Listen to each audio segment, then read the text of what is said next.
Hey everyone, welcome back to the YouTube channel. In today's video, I'm just going to be sharing with you exactly what I believe it takes to change your life. Why am I making this video? Well, I feel like there's a lot of you out there who continue to watch self-development content, but don't actually actualize off the motivation that you get when you watch this content.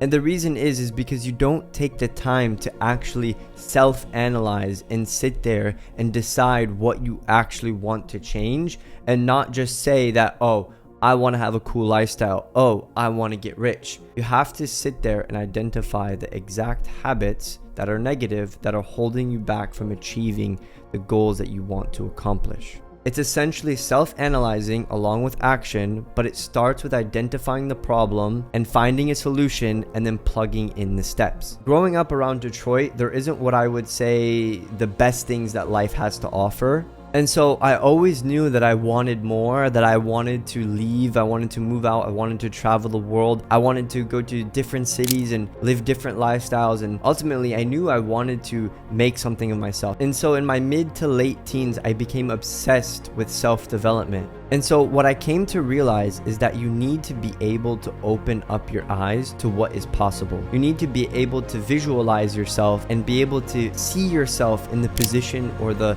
circumstances that you want to happen or you want to come true. Because if you don't believe that you can be better, or if you don't believe that you deserve something or that you can get to a certain destination, then that exact thing will be true. And if you also believe that you can get there, then that is also a possibility. There's one thing that is for sure. If you believe you can't, then you won't. But if you believe you can, then you just might. And so the hardest part is going to end up being your environment. Dealing with the friction of your environment, the friction of those around you who are going to be saying negative things about you, saying that that won't work or you can't do that. That is going to be one of the hardest parts. And that is why realizing that your environment is so precious, and the people that you listen to and the things that you consume control and have a very strong impact on how you act, how you think. And if you're struggling with motivation, or you're trying to get to a place of success or just be better as a person, how is it going to be easy for you if the people that you're hanging around and the people that you're listening to and the stuff that you're consuming is negative? You have to drown out the noise of people who make fun of you for having big ambitions or big goals. And you'll soon quickly realize that you can't share your goals or your ambitions with closed-minded people, because as I said before, they can't see the same vision as you.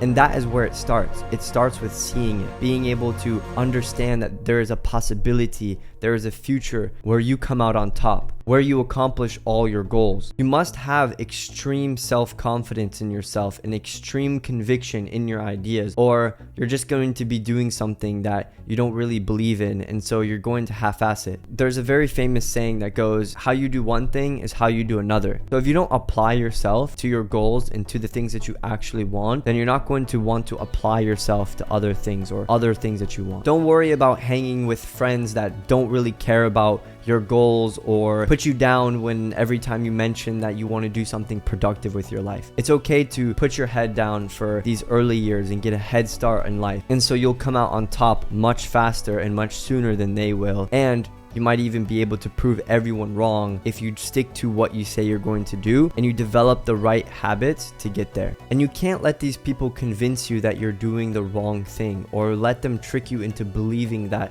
what you're spending your time on isn't going to work. Like I said before, you have to have strong conviction in your idea and in your vision, and that feeling of wanting to be better. You need to change your perspective on fun, because for the 1%, fun is work. And right now you might think that that's boring, but work is not boring when it allows you to take care of your loved ones, provide for them, give them opportunities that they wouldn't be able to get from other places, and give back to your community. That is fun. Fun is in the accomplishments. Fun is in the progress. Now, changing your environment as much as possible until you can design it by the T is going to be very important, because even if you're broke, you can decide who you talk to, who you give your energy to, what you consume, what you listen to. Changing your environment could be as simple as changing the layout of your room.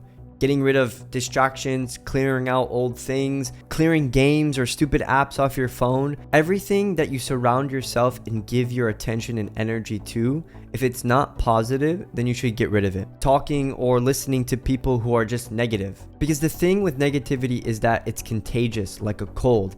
Anything that it comes into contact with, it spreads to. Listening to things that are negative or people that are talking about negative things constantly, or your environment is negative, then you're going to start thinking in a negative framework. And for 99% of people, the issue is that they just don't believe that they're meant for more.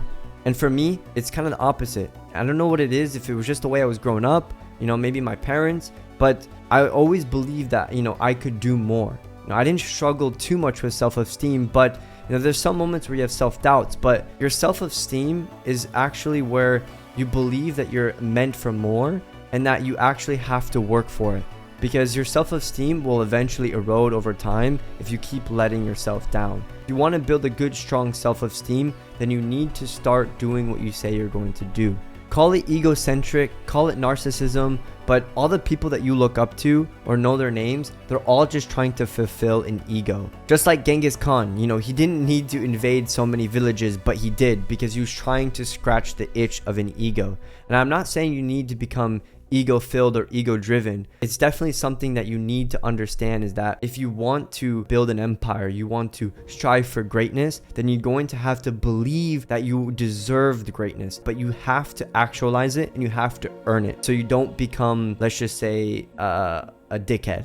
And to not drag this video on for too long, to wrap it up here, one of my last points that I want to make, and it's about desires, because people will say that having desires is bad, and in some cases, if you let your desires control you, then yes. But I don't necessarily believe that having desires, whether it comes to making more money, having nice things, having a nice lifestyle, is necessarily negative. Don't let people twist your view on what you should want or what you should desire from life, the things that you want to have, the lifestyle that you want, the money you want to make, and the things that you want to do. Desires play a huge role in motivating an individual to accomplish his goals, or to reach a specific stage in life to unlock the fruits of his labor. Just like most of us, it's not about the actual desires, it's about how you go about accomplishing the things that you want to accomplish. Because you'll never get what you want sitting on your ass all day and not teaching yourself new skills. The world doesn't owe you anything, neither does anyone. Figuring out what you want and getting it is where you'll feel accomplished, and that is where the enjoyment comes from. And so, ladies and gentlemen, with that being said, I'm going to end the video here. I hope you guys enjoyed it.